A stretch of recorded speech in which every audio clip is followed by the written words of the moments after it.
말씀 룻기 1장 1절에서 5절까지 말씀을 제가 봉독하겠습니다. 이제 성경에 책갈피나 이 줄로 이렇게 해서 룻기 4장까지 계속 할 테니까 룻기에다가 표시를 해두시면 좋을 것 같아요. 룻기 1장 1절에서 5절까지 말씀을 제가 봉독하겠습니다. 사사들이 치리하던 때에 그 땅에 흉년이 드니라. 유다 베들레헴에 한 사람이 그의 아내와 두 아들을 데리고 모압 지방에 가서 거류하였는데 그 사람의 이름은 엘리멜렉이요 그의 아내의 이름은 나오미요 그의 두 아들의 이름은 말론과 기론이니 유다 베들레헴 에브라 사람들이더라. 그들이 모압 지방에 들어가서 거기 살더니 나오미의 남편 엘리멜렉이 죽고 나오미와 그의 두 아들이 남았으며 그들은 모압 여자 중에서 그들의 아내를 맞이하였는데 하나의 이름은 오르바요 하나의 이름은 룻이더라. 그들이 거기에 거주한 지 10년쯤에 말론과 기론 두 사람이 다 죽고 그 여인은 두 아들과 남편의 뒤에 남았더라. 아멘. 아침 새벽 기도하는데 또 박남신 선교사가 아주 오랫동안 기도하더라고요. 늦도록 기도하면서 영적인 타락에 대해서 생각을 해봤습니다. 영적 타락이라든가 영적 부패라든가 영적 피폐라는 말을 우리가 씁니다. 그게 무엇을 의미하는 말일까? 가장 근본적인 문제는 하나님과의 관계가 원활하지 않다. 하나님을 기뻐하거나 그분을 즐거워하게 할 목적이 없다. 우리 마음속에 하나님을 높여드리거나 영광을 올려드리거나 그분을 기쁘고 즐겁게 하는 일들에 대한 관심을 잃어버릴 때 우리는 그것을 영적인 타락이라고 합니다. 삶의 목적이나 삶의 과정에서 하나님과의 관계의 원활함들을 놓치고 있을 때 우리는 또 그것을 영적인 타락이라고 합니다. 이것은 근본적으로 우리에게 우리 심령이 메말랐다. 아무리 피리를 불어도 뱀이 춤추지 않는 것처럼 아무리 노래하고 말씀을 듣고 은혜 가운데 있다고 해도 원래 우리의 삶이 하나님을 향해서 열려있지 않다. 심령이 메말랐다. 갈급함도 없고 목마름도 없다. 늘 그냥 습관적인 것처럼 익숙해 있는 삶에 대해서 우리가 주어진 본분에 대해서 하나님을 어떻게 기쁘시게 해드릴 것인가에 대한 고민조차도 없는 상태. 말씀 보고 말씀의 삶을 살고 기도하면서 하나님과의 교제를 깊게 하고 전도하면서 내 삶의 신앙들을 증명해내고 봉사하면서 우리의 받은 구속의 감격들을 표현해내는 이런 기본적인 삶이 우리에게 존재하지 않는다고 하면 그것은 바로 영적인 타락이고 부패고 피폐한 상태입니다. 목사인 내가 내 자신을 볼 때도 그러한 감정을 느낍니다. 과연 우리가 지금 영적인 부흥을 맛보고 있냐? 영적인 타락과 영적인 피폐에 있음에도 불구하고 전혀 그것을 의식하지도 않은 척하며 살아가는 오늘 21세기 그리스도인들의 모습, 어쩌면 우리 자신의 모습일 수도 있지 않겠는가 하는 생각을 갖게 됩니다. 이런 영적인 타락, 이런 부패가 어디에서 오는 것인가? 갑자기 잠언 30장 8절 말씀이 생각이 났습니다. 곧 헛된 것과 거짓말을 내게서 멀리하옵시며 나로 가난하게도 마옵시고 부하게도 마옵시고 오직 필요한 양식으로 나를 먹이시옵소서. 이 말씀을 보면서 부유해 주는 것도 상당히 영적으로 위험한 일이구나. 먹고 살만 하니까 쓸데없는 생각들을 가득 채우는 거죠. 세상에 허탄한 것들을 쫓고 그것으로 자기 만족을 채우려고 하는 것이죠. 늘 불평이고 불만이고 가진 것에 대한 감사는 없고 못 가진 것에 대한 원망과 불평이 가득 차 있는 것이죠. 이것도 문제가 되겠다는 생각을 해요. 또 한편 반대쪽에서 가난하게도 마옵시고 먹을 게 없고 입을 게 없고 쓸 게 없으면 이 사람이 하나님과의 예배 관계에서 상당히 힘들겠다. 목사님, 사경에 이틀밖에 못 가겠어요. 왜? 알바해야 돼요. 목사님, 오늘 하루만 오고 못 오겠는데. 왜? 학교에 밤에 수업이 있어요. 목사님, 오늘 서울서 내려가는데 직장 때문에 오늘 하루밖에 참석 못할 것 같아요. 야, 이거 먹고 사는 문제 때문에 좀 믿음 생활 열심히 좀 하고 봉사도 좀 열심히 하고 좀 기도도 좀 열심히 하고 뭐 해보려고 하는데 삶이 받쳐주질 않는 거예요. 생활이 받쳐주질 않아. 그 생활이 점점 쪼들리다 보니까 하나님과의 관계가 점점 더 멀어지고 내 익숙했던 그 하나님과의 감격의 임재가 없어지는 거예요.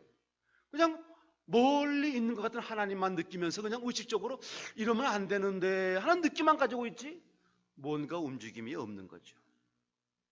결국 영적인 타락은 부유함과 가난함이라고 하는 이 두 가지 속에서 이 잠언 기제가 균형을 맞춰주죠. 오직 필요한 양식으로 나를 먹이시옵소서. 오늘 읽은 본문이 이 규절과 아주 밀접한 관계를 가지고 있고 오늘 우리 설교의 서문을 연다고 생각을 합니다. 오늘 읽은 본문에서 엘리멜렉 가족의 이야기가 바로 이 신앙에 관한, 이 선택에 관한 문제를 우리에게 보여주고 있어요. 오늘 이 가정은 잘못된 결정 때문에 인간적으로 무척 비참한 상태에 빠지게 되고 아주 곤고한 형편에 전락해버리고 말게 됩니다. 왜 이들이 실패하게 되는가? 왜 이 엘리멜렉의 가족이 결국 아버지와 두 아들을 잃어버리고 어머니 나오미 그 한 여자만 홀로 남는가? 5절 말씀에서 그 여인은 이름도 얘기하지 않습니다. 나오미란 이름을 얘기하지 않으면서 그 여인은 이라고 하고 두 아들과 남편의 뒤에 남았더라는 말씀을 통해서 굉장히 적막하고 고독하고 궁핍하고 아주 어려운 상황에 빠져 있음을 상징적인 의미로 보여주고 있습니다. 왜 이렇게 됐을까요? 저는 그 첫 번째 이유를 1절에서 찾습니다. 여러분 1절 말씀을 같이 보겠습니다. 1절 사사들이 치리하던 때에 그 땅에 흉년이 드니라. 유다 베들레헴의 한 사람이 그의 아내와 두 아들을 데리고 모압 지방에 가서 거류하였는데 여러분 이 시대가 어떤 시대입니까? 사사들이 치리하던 때입니다. 참 시기가 중요하죠. 여러분 시대가요 불신으로 가득 차 있는 시대라고 하면 믿음으로 사는 거 정말 힘들고 어렵습니다. 내 주변의 모든 사람들이 불신앙의 사람들, 불신의 사람들 그리고 위선적인 신앙의 사람들이 가득 차 있다고 한다면 믿음 있는 사람도요 이 신앙에 도전을 받고 흔들릴 수밖에 없습니다. 나는 믿음으로 살려고 하는데 믿음 없는 사람들이 가득 차가지고 계속 그 사상을 집합시키면 이거 내가 이게 잘못된 게 아닌가? 내가 주님을 바르게 믿는다고 그러는데 이 사람들 보니까 이건 내가 옳지 않은 것 같아라는 착각에 빠질 수도 있어요. 엘리멜렉 가정은 가지 말라고 하는 모압 땅으로 들어가게 됩니다. 잘못된 결정이었죠. 왜? 주변에 아무도 없었습니다. 여러분 사사시대가 의미하는 것이 뭡니까? 이들이 살고 있는 공동체에도 믿음이 없었고요. 이들을 지도할 만한 좋은 랍비나 서기관들이나 영적인 지도자도 없었어요. 그들의 신앙을 함께 격려하고 도전하고 지켜줄 만한 좋은 이웃과 친구들도 없었습니다. 그냥 바라만 보고 있었어요. 그들이 어리석은 결정을 하지 못하도록 할 수 있는 방법이 있었는데 그 방법이 없었어요. 여러분 여기 1절 말씀에서 사사들이 치리하던 때라는 말은 사사시대가 얼마나 악랄한 범죄로 가득했냐는 것을 상징적으로 보여주고 있습니다. 이스라엘은 우상 숭배에서 내란으로, 내란에서 부도덕으로 이게 계속 반복이 되면서 완전히 타락한 하나님을 예배하지 않는 완전히 타락한 민족으로 전락해 있었습니다. 나라와 백성들은 썩어갔고 어두운 사회에 완전한 절망의 시대를 살고 있는 그런 분위기였습니다. 그 대표적인 게 사사기 2장 10절부터 13절까지 말씀인데 이스라엘이 우상 숭배에 빠져 있었어요. 여기 예배를 하면서 이 예배가 하나님께 하는 예배가 아니라 우상에게 하는 예배를 하고 있는 거죠. 사실 우리도 이렇게 예배한다고 하면서 우리가 축복을 강조하고 복누림을 강조한다고 하면 우리는 외형적으로만 하나님을 섬기는 것이 실제로 우리는 맘모니즘, 물질 우상 숭배와 똑같은 경향입니다. 여러분, 그 세대의 사람도 다 그 주상들에게로 돌아갔고 그 후에 일어난 다른 세대는 여호와를 알지 못하며 여호와께서 이스라엘을 위하여 행하신 일도 알지 못하였다. 이제 여호수아 시대에 있던 모든 사람들이 다 죽었어요. 사사 시대에 어떤 일이 일어나느냐? 이스라엘의 자손이 여호와의 목전에 악을 행하여 바알들을 섬기며, 믿음의 사람들이 다 떠나고 나니까 남은 후세대, 후손들이요, 어떤 상태에 빠졌냐? 여호와 앞에, 여호와의 목전에서 악을 행하고 우상을 섬겼다는 거예요. 이게 그들의 첫 번째 상태였어요. 두 번째 상태는 어떠냐? 완전히 삶의 방식이 법이 없었어요. 무법하다라고 표현되는데, 여러분, 기드온 집안에서 아비멜렉이 리더가 되기 위해서요, 자기 형제 70명을 살해합니다.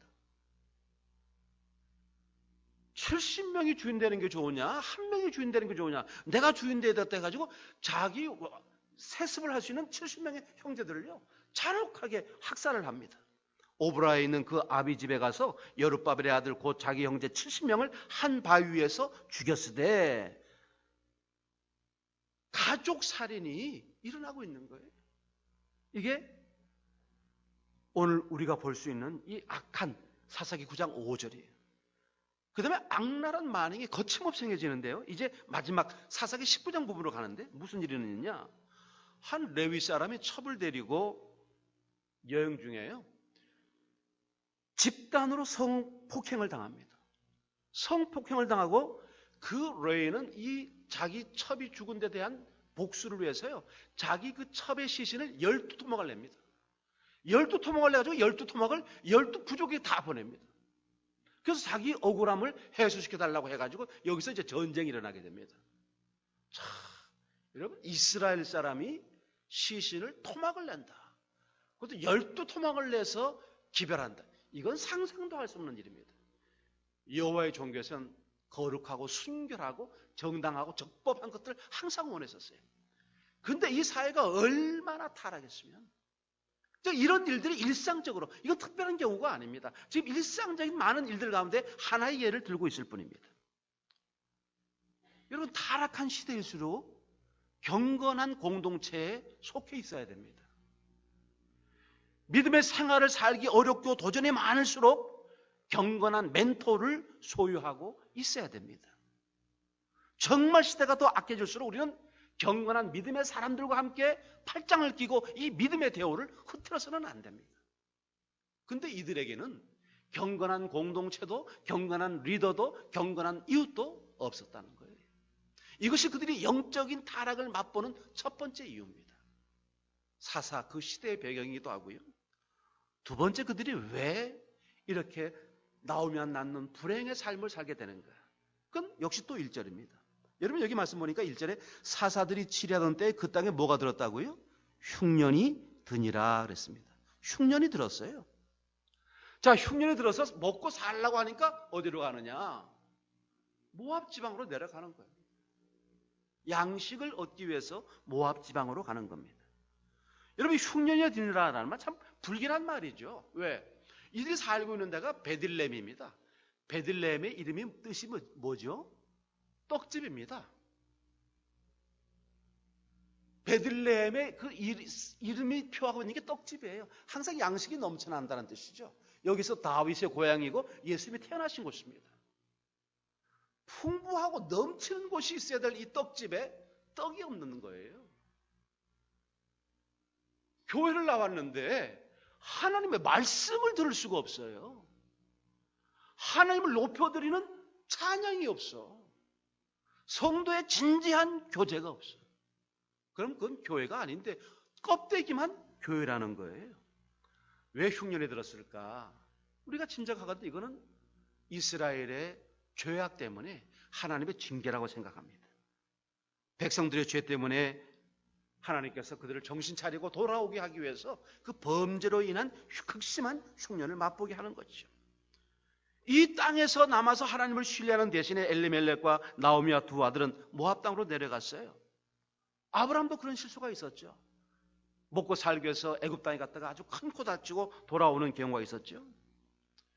원수의 땅에서 빵을 먹는 것보다 하나님의 뜻 안에서 굳는 것이 훨씬 낫다는 것을 잊어버리고 있는 거예요.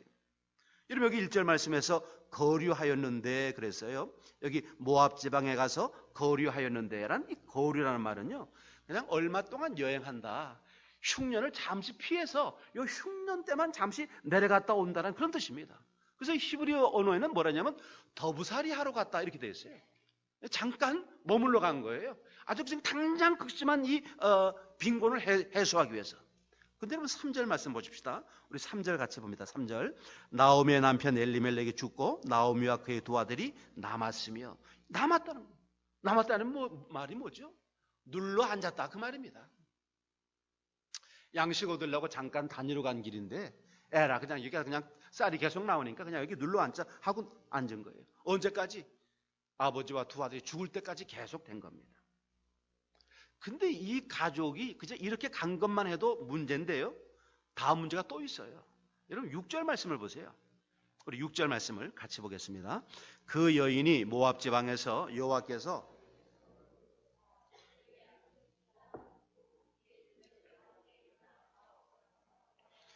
자, 나오미가 이제 고향으로 돌아가는 겁니다. 돌아가는 이유가 뭡니까? 아이고야, 이거 진짜 잘못됐구나. 이렇게 살면 안 되는데. 아니, 내가 택한 백성이 여기 모압 땅에서 살아. 주님께서 모압 땅, 이 모압 총에 들어가지 못하겠는데 10대가 모압은 이스라엘과 어울릴 수가 없는 건데 내가 아무리 먹고 살려고 해도 여기 와서 이렇게 내가 세월을 보내고 있다니, 야, 안 되겠다. 돌아가자. 믿음으로 가자. 좀 정신 차리자. 회개하자. 부흥을 위해서 나가자. 뭐 이런 분위기를 해야 되는데 또 쌀 타령이에요. 쌀 때문에 올라가는 겁니다. 믿음 때문에 올라가는 게 아니에요. 믿음의 각성이 아니고 자신의 생활 문제, 늘 생활 문제로 범인에 쌓여 있는 가정을 보게 되는 거죠.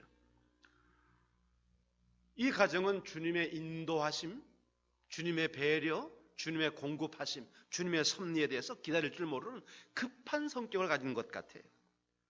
이 사람들은 그들 자신의 문제를 그들 스스로가 해결하려고 한 것이죠.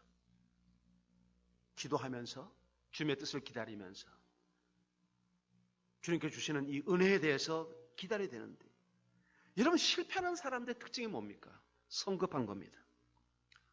하나님이 손을 뻗기 전에 자기 스스로 일을 망치는 사람들이 바로 실패하는 사람들의 특징입니다.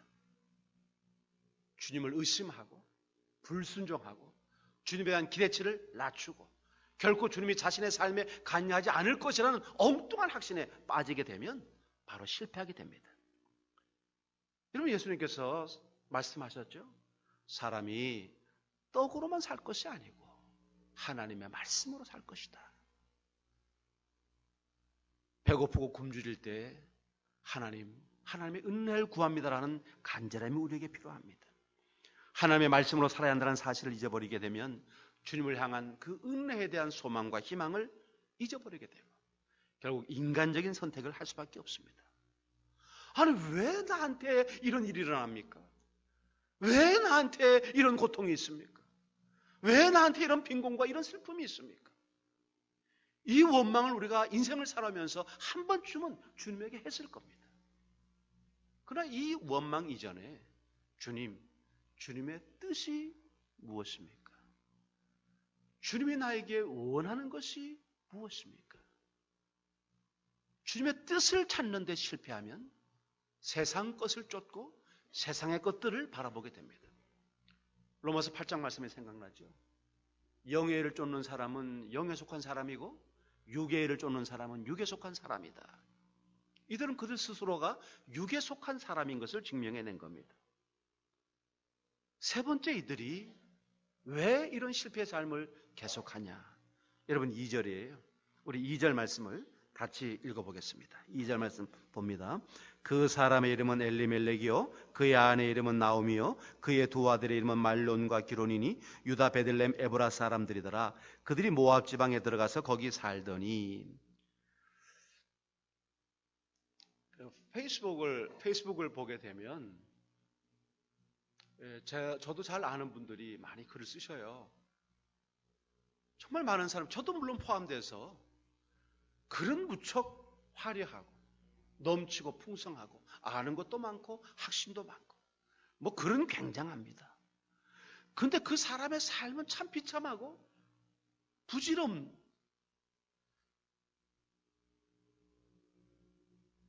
삶의 실제는 형편없어. 아무것도 없어. 근데 말은 얼마나 잘하는지, 글은 얼마나 잘 쓰는지, 도대체 진짜가 어디 있는지 우리가 구별을 못할 정도로 말이죠. 정말 말과 글은 화려한데 삶은 너무 참혹한 거예요. 말도 의욕도 사상도 참 거창하고 대단한데 전혀 기본이 없는 삶을 살고 있는 거죠. 여러분, 여기 이 가족이 바로 그런 가족입니다. 여러분, 베들레헴은 떡집이라고 제가 말씀을 드렸어요. 다윗의 고향이고 예수님의 출생지입니다. 이 에브랏은 베들레헴의 옛 이름이에요. 그러나 그것은 먹을 것이 없는, 양식이 없는 도시가 되어버리고 말았어요. 떡집에 떡이 없습니다. 있어야 될, 가득 차 있어야 될 양식이 텅 비었다. 왜? 죄 때문에 비어버렸다는 거예요. 이름은 멋지지만은 멋진 것만큼의 삶의 양식이 없다. 교회라고 주님이 머무르시는 곳인가? 오늘 주님의 임재를 맛보고 주님을 체험하고 주님의 말씀을 듣고 오늘 우리가 주님 안에서 변화받고 성도의 교제와 사랑을 느끼고 십자가의 보혈의 은혜로 우리가 회복되고 힘을 얻고 능력을 얻고 세상을 향해서 당차게 걸어나갈 수 있는 바로 이런 교회가 라오디게아 교회처럼 너희가 살았다 하나 내가 볼 땐 죽었다. 네 교회는 죽었어요. 죽은 교회다.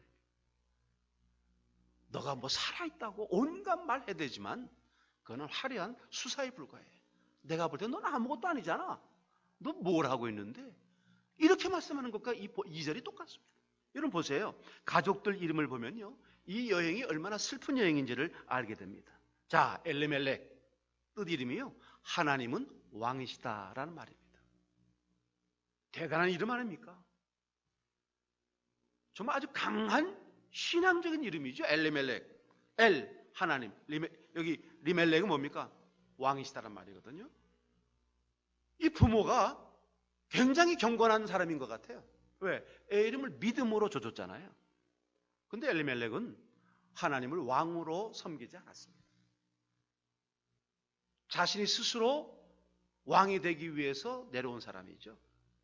나오미, 감미로운, 상냥한, 달콤한, 사랑스러운, 자기 삶이 달단 말이야. 달다, 사랑스럽다, 아주 매력적인 거죠. 어떤 책에는 또 은혜스럽다라는 말도 돼 있더라고요. 여러분, 나오미도 그런 삶을 산 사람이 아닙니다. 말려온 노래라는 말도 쓰고요, 또 병들었다, 약하다라는 뜻으로 써서 결국은 이름대로 일찍 죽게 되죠. 길려온 완성이라는 뜻입니다. 이 네 식구는 그 이름값을 못하고 갔습니다. 이런 영광의 이름을 가진 사람들이 이스라엘 땅에 살지 않고 하나님께서 원하지 않는 모압 땅에 뿌리를 내리게 됐습니다. 신명기 23장 3절 말씀에 암몬 사람과 모압 사람은 여호와의 총회에 들어오지 못하리니 그들에게 속한 자는 10대뿐 아니라 영원히 여호와의 총회에 들어오지 못하리라. 유대인들은 모압인들과 혼혈을 이루거나 함께해서는 안 된다고 말씀했어요. 육신의 생각은 사망이다. 로마서 8장 6절 말씀입니다. 나오미 가족이 어려운 선택의 순간에 봉착했을 때 그들은 선택해서는 안 될 것들을 쉽게 선택해버리고 만 거죠. 물질적인 만족을 위해서 영적인 축복을 희생시키고 이방 땅으로 간 겁니다. 인간적인 삶을 위해서 하늘의 삶을 포기하고 그 땅으로 들어간 거예요. 이게 바로 잘못된 겁니다. 오늘 우리가 영적인 것을 버리고 세상적이고 물질적인 것을 택한다고 한다면 이게 영적인 피폐요 타락이 아니겠습니까? 여러분, 잘못된 선택이 있다고 한다면 우리는 과감하게 수정하고 바꿔야 될 이유가 있습니다. 네 번째는 판단 믿습니다. 4절 5절 말씀을 같이 보겠습니다. 4절 5절 말씀을 같이 봅니다. 그들은 모압 여자 중에